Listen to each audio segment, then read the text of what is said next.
하나님의 말씀은 에스라 1장 1절에서 6절 말씀입니다.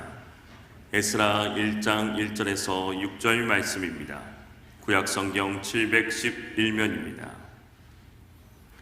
바사왕 고레스 원년에 여호와께서 예레미야의 입을 통하여 하신 말씀을 이루게 하시려고 바사왕 고레스의 마음을 감동시키심에 그가 온 나라에 공포도 하고 조소도 내려 이르되 바사왕 고레스는 말하노니 하늘의 하나님 여호와께서 세상 모든 나라를 내게 주셨고 나에게 명령하사 유다 예루살렘에 성전을 건축하라 하셨나니 이스라엘의 하나님은 참 신이시라. 너희 중에 그의 백성된 자는 다 유다 예루살렘으로 올라가서 이스라엘의 하나님 여호와의 성전을 건축하라.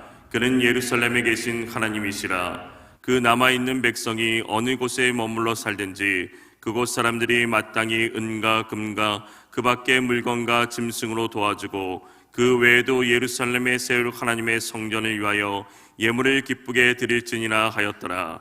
이에 유다와 베냐민 족장들과 제사장들과 레위 사람들과 그 마음이 하나님께 감동을 받고 올라가서 예루살렘에 여호와의 성전을 건축하고자 하는 자가 다 일어나니 그 사면 사람들이 은그릇과 금과 물품들과 짐승과 보물로 돕고 그 외에도 예물을 기쁘게 드렸더라.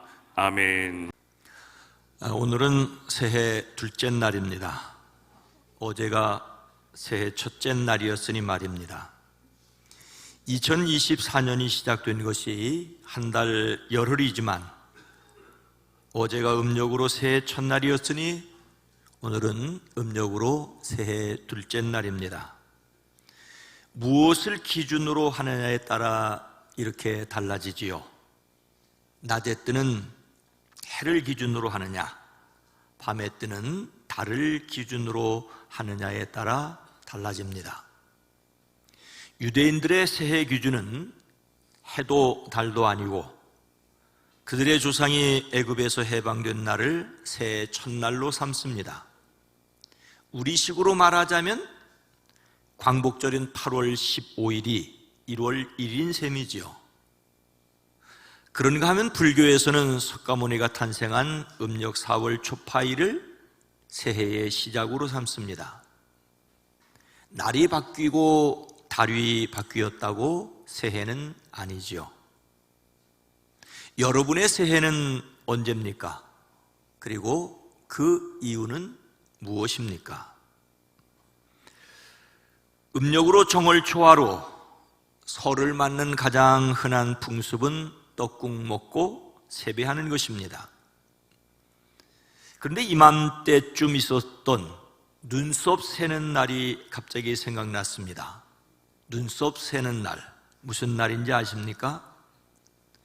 섣달 금음에서 설날로 넘어가는 밤에 잠을 자면 눈썹이 희게 샌다고 해서 잠을 자지 않고 떡을 써는 어머님 곁에서 버텼던 기억이 있습니다. 아련해서 검색을 해보았더니 이렇습니다. 설 전날 밤에 방이나 마루, 부엌, 다락, 뒷간, 외양간에 불을 밝게 밝히고 밤새는 풍습이었다. 이날 잠이 들면 눈썹이 하얗게 샌다는 미신이 있었다. 섣달 중에 경신일이라고 불리우는 60갑자 안에서 그 밤에 밤을 새우면 잠을 자면 안 된다는 말이죠. 도교에서 유래했다고 합니다. 도교에서는 이 사람의 몸에 기생하는 3마리의 벌레가 사람이 잠든 틈에 몸에서 빠져나와 옥황상제에게 그동안 지었던 죄를 다 아르기 때문에 잠을 자지 않고 옥황상제에게 죄를 고해받지 못하도록 해야 된다는 것입니다. 이를 가리켜서 수세 또는 제석 또는 제야라고 했습니다. 오늘날 양력으로 12월 31일에서 1월 1일로 넘어가는 밤에 제야의 종이라고 해서 서울 종로에 있는 포신각에 모여 종을 치는 것이 여기에서 유래했습니다. 민간에서는 설 준비로 바쁜 일손을 돕기 위해 매 설 전날을 눈썹 새는 날이라고 했는지 모르겠습니다. 설을 손꼽아 기다리는 설레는 마음으로 온종일 뛰놀다 잠든 아이들의 눈썹에 하얀 밀가루를 바르기도 했습니다. 제게는 어머니 일손을 돕던 형님들이 장난을 쳤던 것 같습니다. 그때 바른 밀가루가 아직도 벗겨지지 않아서 제 눈썹이 시다고 하면은 믿으실 분이 없기를 바랍니다. 이런 말은 목사의 말이라도 절대로 믿으시면 안 됩니다. 설을 보내면서 눈썹 새는 날이 생각나는데 이것이 멀리 도교 신앙의 뿌리를 두었다는 것은 이번에 알게 되었습니다. 자기가 한 나쁜 일을 가장 잘 알고 있을 그 사람 속에 있는 벌레가 하늘에 아뢰지 못하도록 잠을 자지 않았다니 좀 어설프긴 하지만 재미는 있습니다. 하지만 아뢰지 않는다고 하나님이 모르시겠습니까? 지금 와서 생각하니 명절 준비로 혼자 바쁘셨던 어머님께 참 죄송스러웠습니다. 저희 집에서 차례 지내는 것은 아니었지만 그래도 음식 장만 등등은 오로지 어머님 몫이었습니다. 그 추운 겨울에 새로 빨래를 해서 풀을 먹이고 흰 가래떡을 빼서 어느 정도 굳혀서 떡국떡으로 썰으셔야 했습니다. 부침개 한 장 부치는 것도 모두 어머니의 일이셨지요. 눈썹 새는 날로 알고 잠 안 자고 도와드렸어야 했는데 지나고 나니 또 아쉬움입니다. 이렇게 민간 신앙과 실제 생활이 밀접하게 융합해서 새로운 것으로 우리 곁에 남았었습니다.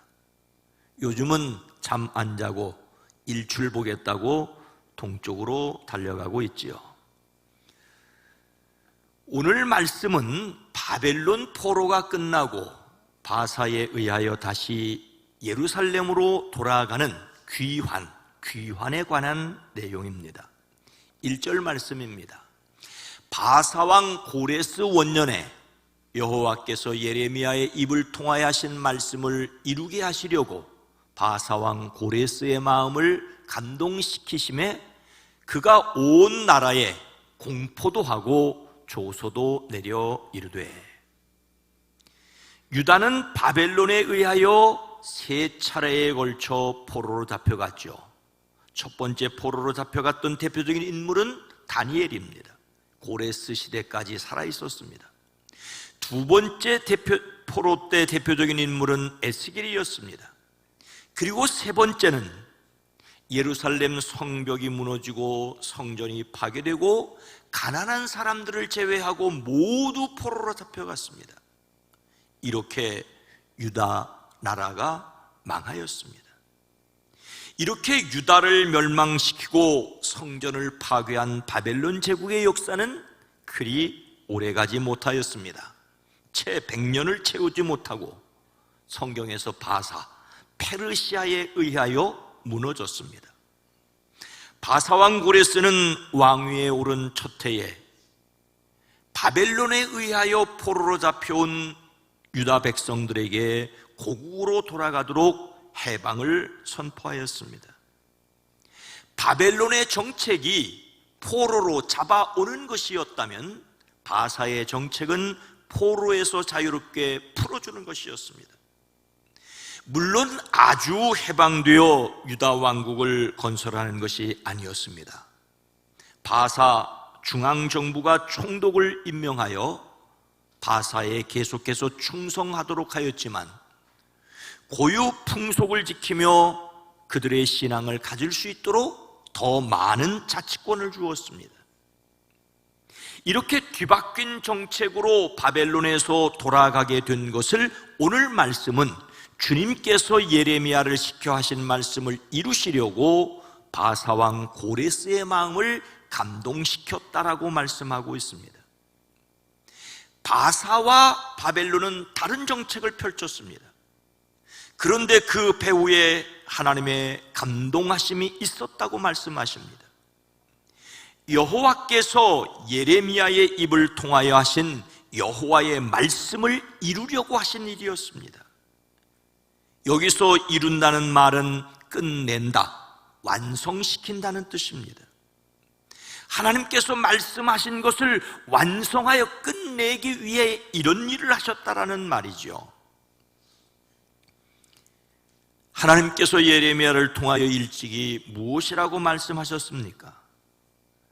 예레미야가 전한 말은 그 땅은 깡그리 끔찍한 폐허가 되고 그 땅에 살던 민족은 70년 동안 바벨론 왕을 섬길 것이다. 이렇게 70년이란 기한이 다 차면 내가 바벨론 왕과 그 민족과 바벨론 땅의 죄를 벌하여 그곳을 영원한 황무지로 만들어 버리겠다. 하나님께서는 예레미야를 통하여 거듭 말씀하셨습니다. 나 주가 분명히 말한다. 너희가 바벨론에서 70년을 다 채우고 나면 내가 너희를 돌아보아 너희를 이곳으로 다시 데리고 오기로 한 나의 은혜로운 약속을 너희에게 그대로 이루어 주겠다. 이것은 포로로 잡혀간 그들에게 미래에 대한 희망을 주려는 것이었습니다.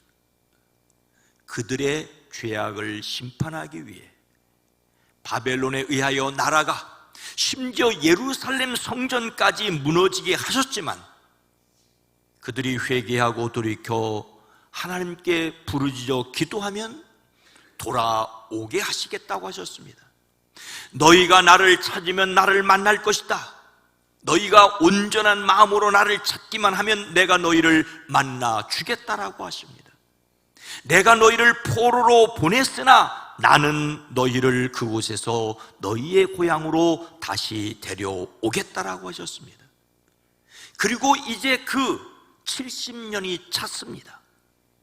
예레미야가 예언한 70년은 1차 포로 때부터 1차 귀환 때까지 70년을 가리킨다고 볼 수가 있습니다. 그런가 하면 예루살렘의 성전이 무너진 데서 다시 예루살렘이 재건될 때까지의 70년을 가리킨다고도 볼 수 있습니다. 아니면 성경의 완전수인 7의 10배인 75로 상당히 오랜 기간, 그러나 하나님께서 정하신 기한이 완료되는 시간을 의미한다고도 볼 수 있습니다. 이 70년이 무엇을 가리키든 하나님께서 약속하신 말씀이 하나님께 의하여 이루어졌다는 말입니다. 세계 제국의 흥망성쇠는 그 나라 지도자들에게 달린 듯합니다. 잘못된 지도자들이 나라를 망치는 것이 역사의 교훈입니다. 그러나 그 배후에서 일하시는 분은 하나님이심을, 역사의 주인은 하나님이심을 믿어야 합니다. 하나님께서 약속하신 말씀을 이루십니다. 성경은 예수님의 탄생에 대하여 때가 참에 하나님이 그 아들을 여자에게서 나게 하시고 율법 아래에서 나게 하셨다라고 기록하고 있습니다. 디베료가 로마 황제로 있을 때, 본디오 빌라도가 총독으로 있을 때, 헤롯이 분봉왕으로 있을 때, 안나스와 가야바가 대제사장으로 있을 때, 바로 그때 예수님께서 이 세상에 오셨습니다. 그러나 누가 황제이고 누가 총독이고 누가 대제사장이었는 것보다 더 중요한 것이 있습니다. 유대 종교 지도자들이 타락하고 로마의 억압이 드세어 갈 때, 그래서 새로운 구원의 열망이 드높고 로마에 의하여 평화를 누리고 정책적으로 잘 닦여진 도로가 복음을 전하기에 수월할 그때에 예수님께서 세상에 오셨습니다. 가장 적절한 때가 무르익게 하시고 그때에 일하시는 하나님이십니다. 우리는 하나님의 말씀이 하나님의 때에 이루어짐을 믿어야 합니다. 약속하신 말씀이 이루어지는 그 때를 기다려야 합니다. 요즘은 설을 맞으면서 가지는 설레는 마음이 덜 하더라도 손꼽아 기다리던 것이 있었음을 기억하며 하나님의 때를 기다리는 성도들이 되어지기를 주님의 이름으로 축원합니다. 하나님께서 약속하신 대로 그 말씀을 이루어 해방이 되어 예루살렘으로 돌아가게 하신 목적은 무엇이었을까요? 2절 말씀입니다. 바사왕 고레스는 말하노니 하늘의 하나님 여호와께서 세상 모든 나라를 내게 주셨고 나에게 명령하사 유다 예루살렘의 성전을 건축하라 하셨나니. 바사왕 고레스는 하늘의 하나님께서 자신에게 나라를 다스리는 권세를 주셨다라고 인정합니다. 그리고 자신에게 그 권세를 주신 이유는 바로 예루살렘의 성전을 건축하게 하는 것이라고 말하고 있습니다. 오늘 말씀에 고레스가 무엇을 명령하였는지 보여주는 거듭되는 중요한 말이 있습니다. 그것은 바로 예루살렘 성전 건축이라는 말입니다. 3절에도 예루살렘으로 올라가서 이스라엘의 하나님 여호와의 성전을 건축하라라고 하였습니다. 4절에는 예루살렘에 세울 하나님의 성전을 위하여 예물을 기쁘게 드릴지라고 하였습니다. 5절에는 예루살렘에 여호와의 성전을 건축하고자 하는 자가 다 일어나니라고 하였습니다. 고레스가 자신을 누구라고 하였던, 그리고 사람들에게 어떻게 명령하였던, 오늘 말씀의 관심은 예루살렘 성전 건축이라는 것을 알 수 있습니다. 고레스에 의하여 예루살렘 성전 건축이 명령되었다는 데 우리는 관심을 가져야 합니다. 어떻게 바사왕 고레스는 왕위에 오르자마자 포로 귀환을 명령하고 그 목적을 예루살렘 성전 건축이라고 말할 수 있었겠습니까? 오래전 선지자 이사야가 고레스의 이름을 꼭 찍어 말하였다는 것을 어떤 경로를 통해서든지 그가 들었기 때문일 것입니다. 오래전 선지자는 이렇게 말하였습니다. 고레스를 보시고는 너는 내가 세운 목자다, 나의 뜻을 모두 내가 이룰 것이다 하시며, 예루살렘을 보시고는 네가 재건될 것이다 하시며, 성전을 보시고는 너희의 기초가 놓일 것이다 하신다라고 하셨습니다. 하나님께서 고레스가 태어나기도 전 200년 전 유다의 예언자 이사야를 통하여 말씀하셨습니다. 이사야가 자신의 이름을 일컬으며 왕으로서 예루살렘 성전 건축하게 할 것이라는 것을 그는 들었고 마음에 새겨두었습니다. 이것은 너무나도 분명한 말씀이었기 때문에 그 마음을 움직이기에 충분하였을 것입니다. 그래서 고레스는 자신의 사명으로 예루살렘 성전 건축을 명령하였습니다. 하나님은 성전 회복을 원하셨습니다. 그러나 여기에서 성전에 대한 의미를 다시 한번 생각해 보아야 합니다. 성전은 그 이전 광야에 있었던 성막의 기능을 이어받았습니다. 성전 지성소에는 하나님의 법궤를 모셔두었습니다. 법궤 안에는 하나님께서 친히 기록하여 모세에게 주셨던 십계명, 언약의 돌판들이 들어있었습니다. 이곳을 둔 곳은 거룩하여 대제사장이라도 1년에 한 번만 들어갈 수 있었습니다. 언약의 돌판을 담은 언약궤는 사람이 함부로 만질 수도 없었습니다. 다윗이 그 언약궤를 예루살렘으로 처음 옮기려고 하였을 때 수레에 싣고 옮기지 않았습니까? 그런데 수레를 끌던 소가 날뛰자 떨어지려는 법궤를 웃사라는 사람이 붙잡다 그 자리에서 죽었습니다.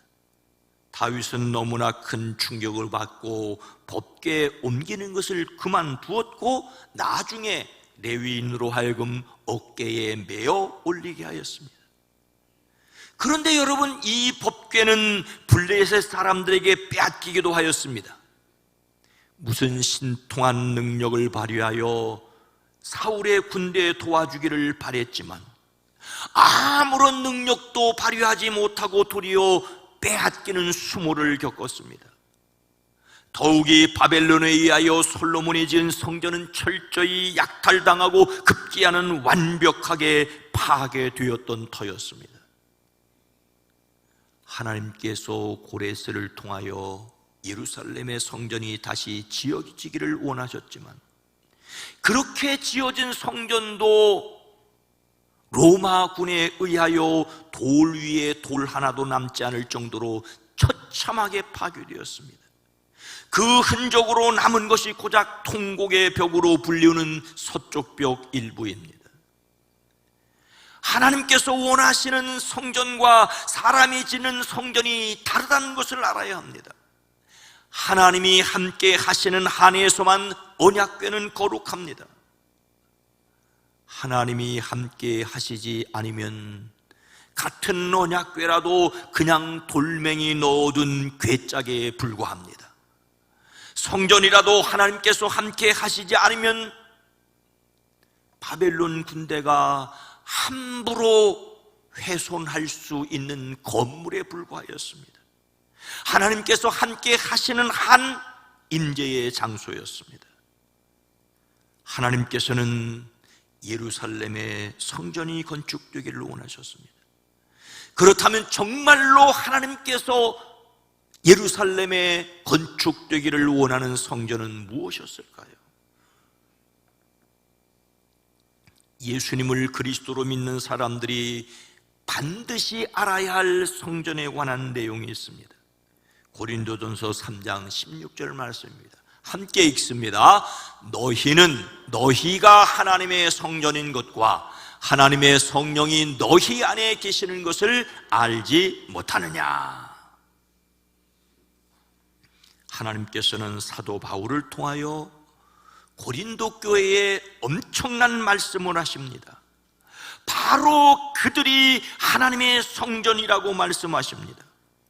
그런데 여러분, 고린도에 있던 그리스도인들은 어떤 사람들이었습니까? 그들은 완전히 하나님의 영에 속한 사람이 아니었습니다. 그리스도 안에서 어린아이 같은 사람, 즉 육에 속한 사람들이었습니다. 그들이 예수님을 믿는다고 하지만 그들 가운데는 시기와 싸움이 있었습니다. 어떤 사람들은 나는 바울 편이다, 또 어떤 사람들은 나는 아볼로 편이라고 하였습니다. 이렇게 인간적인 방식으로 살아가는 그들이 육에 속한 사람이 아니고 무엇이겠습니까? 그들은 육에 속한 그리스도인들이었습니다. 하지만 그들이 예수 믿는 사람들이라는 것은 분명했습니다. 하나님의 말씀이 마음에 뿌려진 하나님의 밭이었고 예수님이 모퉁이 돌이 되신 하나님의 건물이었습니다. 그러니 그들에게 여러분은 하나님의 성전이며 하나님의 성령이 여러분 안에 거하신다는 것을 알지 못하십니까? 라고 사도 바울을 통하여 엄숙히 선언하십니다. 이렇게 말할 수 있었던 것은 그들 자신에 의한 것이 아니라 그들과 함께 계시는 예수 그리스도 때문이었습니다. 어느 해 6월절이 가까운 어느 날이었지요. 예수님께서 예루살렘으로 올라가셨습니다. 예수님은 성전 안에서 소와 양과 비둘기를 파는 사람들과 돈 바꾸는 사람들이 앉아있는 것을 보셨습니다. 노끈으로 채찍을 만드셔서 양과 소를 다 성전에서 내쫓으시고 돈 바꾸는 사람들의 돈을 쏟으시고 상을 엎으셨습니다. 비둘기를 파는 사람들에게 말씀하십니다. 이것을 여기서 가져가라. 내 아버지의 집으로 장사하는 집을 만들지 말라고 하십니다. 이에 분개한 유대인들은 내가 이런 일을 하는 표적이 무엇이냐라고 따집니다. 이때 예수님께서 말씀하시기를 너희가 이 성전을 헐어라. 내가 사흘 만에 일으키리라고 하십니다. 당시 성전은 바벨론 포로 이후에 건축되었던 것을 헤롯 대왕이 민심을 얻기 위하여 공사를 시작하고는 46년째 짓고 있는 것이었습니다. 유대인들의 생각에 46년 동안 지어진 것을 예수님께서 사흘 만에 짓겠다고 하신 것이었습니다. 그러나 예수님은 성전된 자기 육체를 가리켜 말씀하신 것이었습니다. 이런 말씀은 예수님을 따라다니던 제자들도 이해할 수 없었습니다. 예수님께서 십자가에 달려 돌아가셨다가 죽은 자 가운데서 살아나신 후에야 제자들이 그렇게 말씀하셨던 것을 기억하고 성경과 예수님이 하신 말씀을 믿었습니다. 그래서 성전 되시는 예수님의 영이 그의 영에 거하는 사람이 곧 성전이라고 하십니다. 십자가에 달려 돌아가셨지만 부활하신 예수님의 영이 성령님으로 함께 하는 사람들이 성전입니다. 그래서 사도 바울은 예수님을 그리스도로 믿는 고린도 사람들에게 그들도 성전이라고 하십니다. 여기에서 기억해야 할 것이 있습니다.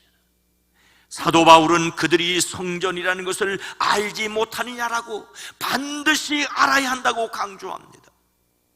더욱이 계속해서 누구든지 하나님의 성전을 파괴하면 하나님께서 그 사람을 멸하실 것이라고 하십니다. 하나님의 성전이 거룩하니 너희들도 하나님의 성전으로 거룩하라고 강하게 말씀하십니다. 그들이 성전이기 때문에 성전답게 살아야 한다는 말씀입니다. 자신이 성전이라는 것을 믿으면서 자신 안에 성령이 함께 계신다는 것을 믿으면서 함부로 살지 말라고 하십니다.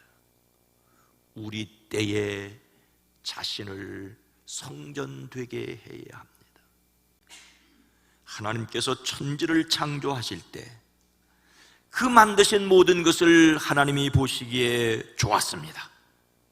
그것들 가운데 특별히 사람에 대하여 이렇게 말씀하십니다. 하나님이 당신의 형상대로 사람을 창조하셨으니 곧 하나님의 형상대로 남자와 여자를 창조하셨더라. 사람을 하나님의 모습으로 지으셨다고 해서 하나님이 눈, 코, 귀, 입이 있으셔서 그 모양을 따라 그렇게 사람을 지으셨다는 말은 결코 아닙니다. 남자도 하나님의 모습을 닮았고 여자도 하나님의 모습을 닮았으니 남자도 여자에게도 있는 인격이 하나님을 닮았다는 말입니다.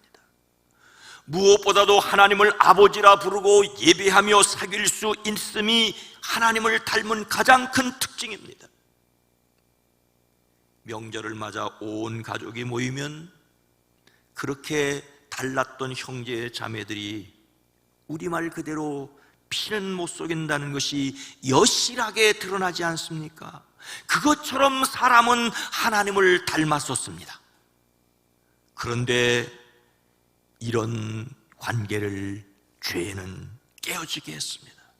사람이 하나님의 낯을 피하여 숨어버리게 되었습니다. 이렇게 깨어진 관계를 다시 회복시켜 의롭게 하시기 위하여 예수님이 이 땅에 오셨고 십자가에서 그 죄의 문제를 해결하셨고 부활하심으로 우리를 하나님과 다시 관계를 가지게 하셨습니다.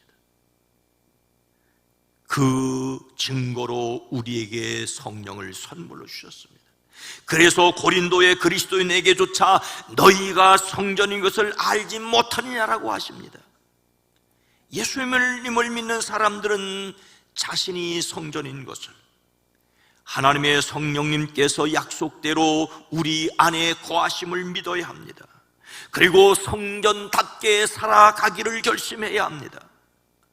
우리 자신의 능력이 아니라 하나님의 능력으로 성전다운 삶, 거룩한 삶에 도전해야 합니다. 이것이 예수님을 믿는 사람들이 이루어가야 할 거룩할 일, 성화입니다.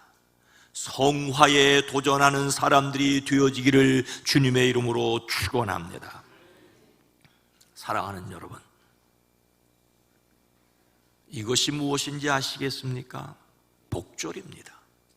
섣달 금음 자정이 지나고 잠시 뒤면 복조리 장수들이 복조리 사려 하고 외치며 복조리를 팔고 다녔습니다. 복조리 장수가 담 너머로 복조리를 던져놓고 다음날 돈을 받아가기도 하였습니다. 제가 어렸을 때 시골교회 청장년 사업으로 복조리를 팔았던 것이 기억에 있습니다. 조리가 뭡니까? 쌀에 섞인 모래나 돌 같은 것을 걸러내고 물에 씻어내는 일종의 채가 아닙니까? 설날이 되면 원래 쓰던 조리 말고 정초에 새로 조리를 장만하는데 그것이 바로 복조리였습니다.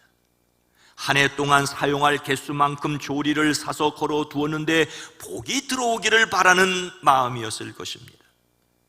요즘은 쌀에 모래나 돌이 섞일 일이 없기에 밥을 지을 때 조리를 쓸 일이 없습니다. 그냥 쌀 휘휘 넣어서 씻어서 그냥 밥 지어도 큰 문제가 없습니다. 그러니 옛날처럼 정초에 복조리를 팔 일도 없지만 그래도 복조리를 사려는 사람은 인터넷이나 마트에 가면 살 수 있다고 합니다. 생활에 꼭 필요한 물건을 복을 빗대어 샀으니 이 또한 또 사라진 복조리의 풍습입니다.